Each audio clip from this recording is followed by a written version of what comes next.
watukufu wa Islam, nataka niwaulize swali moja tu, swali ambalo limeulizwa na wale wazee wenye hekima.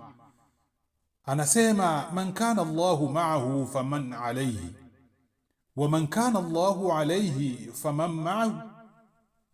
Swali hili linakuja likiuliza watukufu wa Islam, yule mtu aliye pamoja na Allah subhanahu wa ta'ala upande wake, ni nani atakayemshinda mtu huyo?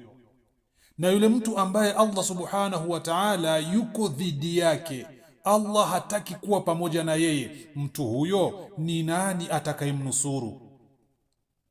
Watukufu wa Islam, katika maisha tunahangaika sana kutafuta watu watakaotusimamia mambo yetu, watakaotutetea na kutusaidia pale tunapotaka msaada, lakini mara nyingi tunasahau jambo muhimu sana tena zaidi. Hal Allahu maana? Je, Allah subhanahu wa ta'ala yuko pamoja na sisi? Wale watu wenye hekima ndio wanasema, man kana Allahu ma'ahu faman alayhi wa man kana Allahu alayhi faman ma'ahu.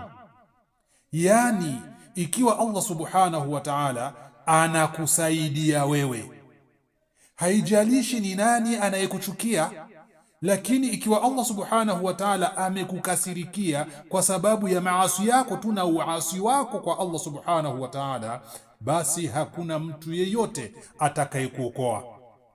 Ndiyo maana Allah subhanahu wa ta'ala ametupa bishara, habari njema katika Qur'ani pale aliposema, fa inna ma'al usri yusra, inna ma'al usri yusra. Hakika pamoja na ugumu kuna wepesi, na hakika pamoja na ugumu vile vile kuna wepesi. Watukufu wa Islamu, usiogope umaskini, usiogope maneno ya watu, usiogope maadui zako.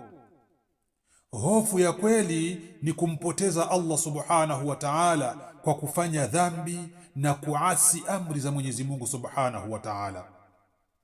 Mwenyezi Mungu yule mwenye kumcha vizuri kabisa, Allah humfungulia milango isiyotarajiwa kabisa. Wa man yattaqillaha yaj'al lahu makhraja. Mwenye kumtegemea Allah subhanahu wa ta'ala kwa dhati, Allah anamtosheleza. Watukufu wa Islam,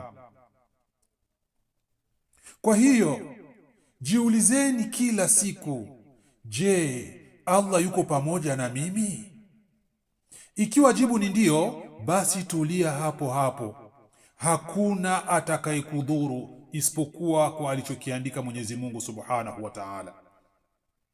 Tumuombe Allah subhanahu wa ta'ala atujalie tuwe miongoni mwa wale ambao yuko pamoja na wao kwa rehema zake, ulinzi wake na taufiki yake, na atuepushe kabisa kuwa miongoni mwa wale watu waliokasirikiwa na Allah subhanahu wa ta'ala. Allah hataki hata kuwa karibu na wao. Hao ndio watu wenye hasara. Wa khairu da'wana anil hamdulillahi rabbil alamin.